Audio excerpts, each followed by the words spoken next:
Assalamualaikum dan selamat sejahtera semua. Okey, untuk video kali ini saya akan ajar mengenai apakah bentuk graf fungsi kuadratik. Okey. So secara umum semua orang tahu kuadratik satu pun boleh ubah. Okey, kita punya general form. Okey, general form kita adalah ax kuasa 2 tambah bx tambah c. Okey, untuk video sebelum ni saya dah ajar mengenai bagaimana kita nak kenal pasti nilai A, B dan C. Okey, so apakah bentuk graf fungsi kuadratik? Okey, ungkapan kuadratik akan menghasilkan graf berbentuk parabola. Okey, sama ada bentuk seperti ini ataupun ini. So, sama ada, okey, saya panggil ini graf senyum dan ini graf masam. Ini kita panggil senyum sebab kalau kita senyum bentuk dia macam ni, dan bila awak masam boleh buat sekarang dan rasakan bentuk bibir awak berbentuk seperti seperti huruf M terbalik ni. Okey, so cikgu, bila masa graf kita akan jadi senyum dan bila masa graf kita jadi masam. Okey, so tadi ni adalah dia akan menghasilkan bentuk parabola, sama ada senyum atau masam. Okey, nama dia parabola. Okey, so untuk mengenal pasti sama ada dia senyum ataupun masam, sila lihat nilai A awak. Sekiranya nilai awak positif, okey, nilai A awak positif, awak akan dapat graf senyum. Dan apabila nilai A awak negatif, graf yang terhasil adalah berbentuk masam. Okey, so kita tengok contoh. Okey, contoh 1. Okey, saya beri persamaan kepada awak 4x kuasa 2 tambah 3. Okey, so kita kenal pasti mana nilai A kita. Okey, yang sentiasa dengan pemboleh ubah yang berkuasa 2 ada nilai A di situ. Okey, jadi nilai A kita di sini 4. So, kita tahu graf yang terhasil adalah graf senyum sebab nilai A kita positif. Okey, saya bagi contoh yang kedua.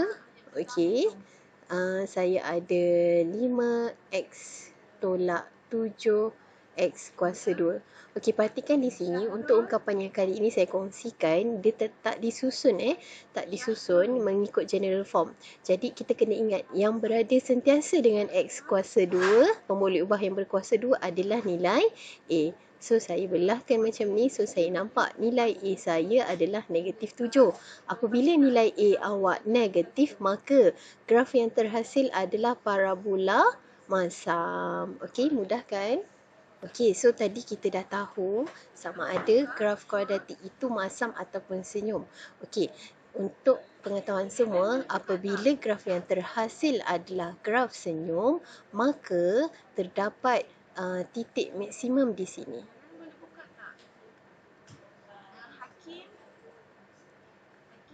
Sekiranya graf awak adalah graf senyum, maka yang terhasil sini adalah titik minimum. Kenapa maksimum dan minimum? Sekiranya saya letak graf parabola ini di atas spaksi X dan Y, maka anda akan lihat nilai koordinat Y yang paling tertinggi kita boleh nampak adalah di sini, iaitu kita gelar dia sebagai titik maksimum. Dan sekiranya saya letak di sini, maka anda akan perasan nilai koordinat Y yang paling terendah sekali adalah di sini. Maknanya kita fokuskan parabola dia punya lengkung ni kat mana yang terhasil. So kalau kat sini maksimum dan sini minimum. Okey, so kesimpulannya kat sini. So kesimpulannya, untuk mengenal pasti sama ada dia graf senyum ataupun masam, sila kenal pasti apakah nilai A bagi ungkapan kuadratik satu pemboleh ubah anda. Sekiranya anda dapat nilai positif, maka graf anda akan senyum. Dan sekiranya nilai A anda adalah negatif, maka graf yang terhasil adalah graf masam. Dan apabila anda ada graf senyum, titik yang terhasil di sini adalah titik minimum, kerana inilah nilai koordinat paling rendah sekali. Okey, so sekiranya ada graf masam, maka ada satu titik maksimum. Okey, itu sahaja untuk video kali ini. Terima kasih.